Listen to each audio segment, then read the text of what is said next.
one of the things that popped last minute out of the blue, James Harden got traded.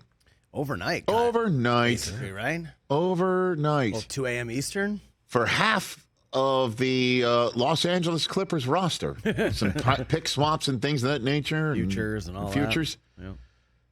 But none of the Clippers that went east are named Leonard or Westbrook or George or Mann or Zubac. Yeah. You could take your teeth out, little Jon Snow, since you're going to be a significant part of this conversation, since it's both of your teams that you love to watch trading for each other. Trading with each other. And so Marcus Morris, Robert Covington, Nicholas Batum, so a little bit of a French flavor of this trade, KJ Martin, and the Clippers get Harden, and then one other. I mean, Daryl Morey must have been like, all right, two of my all-time favorites who I can't quit. I'm quitting them both at once. I guess he's going cold turkey at once. PJ Tucker coming to the Clippers. Folks, let me tell you, at some point during this season, probably in April or May, PJ Tucker's going to win a playoff game for the Los Angeles Clippers. That's going to happen. Yes. With either a three-point shot that he's left wide open to take because everyone's like, go ahead and take it. From the corner. Because we're not letting from the corner. We're not letting anybody else beat us. Yeah. You take it, PJ. Then he's going to jar it, and he'll just give some sort of look at the other team that means like, okay, keep trying, that sort of thing. Or he'll just lock down somebody. Yes. He'll lock down somebody. One of the two. Defensively, he'll lock down somebody. So that's going to happen. This is lost amongst the fact that Harden's getting moved. That was the move that I spoke about earlier in the show, Rich, that no one's mentioning. That dog that PJ Tucker is going to bring, because I was at the game Sunday, me and my buddy, we've been Clippers fans for 20 years. Yeah. We're looking at the bench, and we were trying to figure out how would Harden fit. And I was like, we need a pit bull on this team. I didn't think it was going to be PJ, but I'm glad it's him. It's PJ Tucker, which is a nice move. Clippers just put themselves right in the mix. From now on, it's all about the Larry O.B. And if it doesn't work out, obviously the opposite end of that is toilets.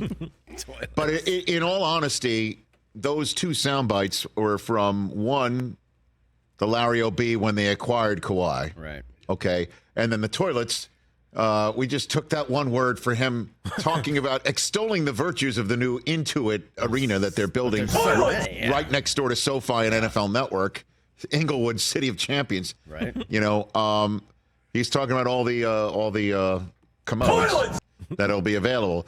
But this is part of that, too.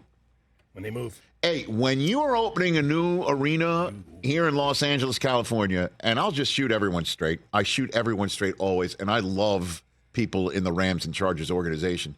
The one thing you hear in this town about SoFi Stadium is how brutally difficult it is to get in and out of it.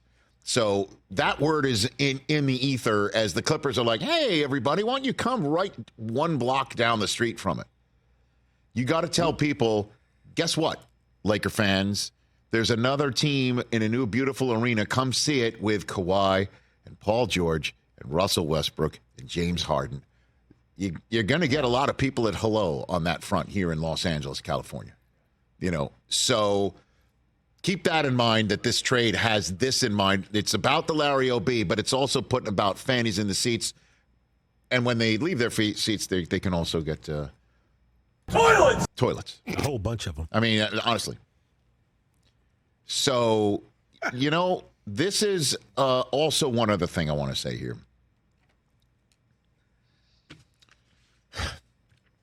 Once again, James Harden gets his way. Once again, this guy gets what he wants.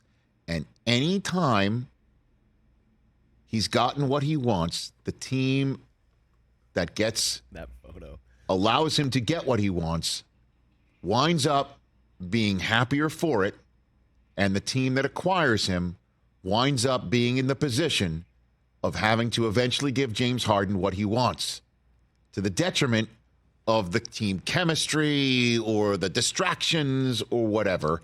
And this is exactly what will be discussed about James Harden when he puts on an orange jacket and goes into the Hall of Fame the Naismith Hall of Fame in Springfield, Massachusetts one day, where we all know he's going. He knows he's going. Yep. And the question is, how much does it matter to James Harden that is the sole piece of conversation? Hey, great player, one of the all-time best, who didn't win, and all he did was keep searching for whatever he thought was best for him, as opposed to the collective. Like, that is the narrative involving James Harden right now, who wound up being a top 5 pick in the NBA and was a 6th man of the year who grew into a beast of a player, an MVP player who constantly is pushing his way out because he's not happy. And the guy who's always been there for him, he is now alienated. Yeah. Or the guy who's always been there for him alienated him. I don't know the full story here.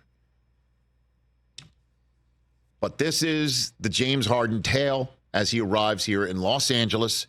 And I would love nothing more for you, TJ, and for all of my Clipper fan friends, and I know a ton of them, if he can change his narrative and change the Clippers' narrative forevermore and head into that building and open up into it with a banner raise. Because this team has the coach who knows how to do it. I love Ty Lue. God, do I love him. Yeah.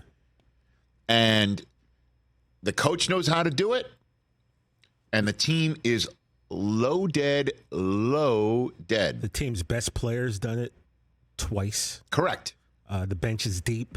Harden doesn't have to come in and be the man with the Clippers, right? He's not the first option. He's not the number 2 option. He's the man sitting next to the man when he comes in. I'm interested to see, is he going to be a starter? Are they going to push Russ to the bench? Are they going to keep Russ in the starting lineup, make Harden come in as a 6th man? I think that might be the way to go. It's going to be interesting to see. It really is. But I think PJ comes in. He's a starting 4. He's a starting power forward. They roll the ball out and they get busy, man. And there's no more, Rich, there's no excuses now. The Clipper curse, which is a real thing. Oh, yeah. Maybe it's going to, one of the 4 is going to get struck down. I know this. So hopefully the other 3 can pick up the slack. I like PJ Tucker, brother. Yeah. I like him. I thought it was a nice trade. I think that the Clippers held strong, said hell no to Terrence Mann. Which I don't understand what the Sixers, Rich, Terrence Mann, look, I'm a fan, but he's 28, 29. I think he is who he is. He's not all of a sudden going to turn into a Well, they finally gave up on him. They just said, screw it. Let's get it out of here. Why did the Sixers not get Norman Powell or Mann? I mean, they got the draft picks, which is great. Hopefully they can turn those into another quality player. We're going to see. Did we just hear he's more of a Sixer fan than a Clipper fan? Did I say that? Yeah, I mean that you'd rather stick the Clippers with less of a proper roster to make sure your Sixers Clipper roster is 11 players deep. Did we just hear this? They've got guys who aren't going to play. Bones' time is now going to be a Spurs fan this year. Bones' time is done now. Except for tonight. He'll be playing 48 minutes tonight. Yeah. So Norman Powell, same thing. Yep. These guys aren't going to get the minutes, so I'd like to see them. Who's on the bench? Who's on the bench? Billy Crystal and Jeff Garland, and who else? Who else is coming in? We suit them all up. Frankie Muniz. Does Lou Gossett Jr. still go to their games? I think Floyd Mayweather. I don't know. They're all going to be there. And when you lose, I win. Adam Devine? Is Adam Devine going to suit up tonight? Adam, you suiting up tonight? Who else is suiting up tonight? I mean, Harden's well rested. He should be playing tonight. He should be on. He should be enjoying his warm mixed nuts on whatever whatever private jet bomber sent. Whatever air bomber is. He's coming. He's coming here. Yeah, no, the record's different. It's now 1-0. Yeah. Because I lost to TJ by a couple buckets.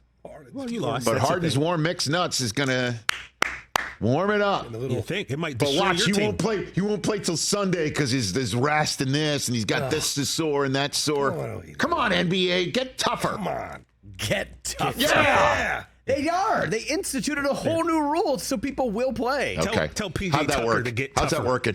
Game 3, Jimmy Butler rest. Yes. Brandon Ingram, knee soreness. It's knee sore. What you want? That's an injury. Okay. That's an injury. Okay, good. I'm glad. It's game 3. Catch the Rich Eisen Show every single day on the Roku channel, 12 to 3 Eastern, for free.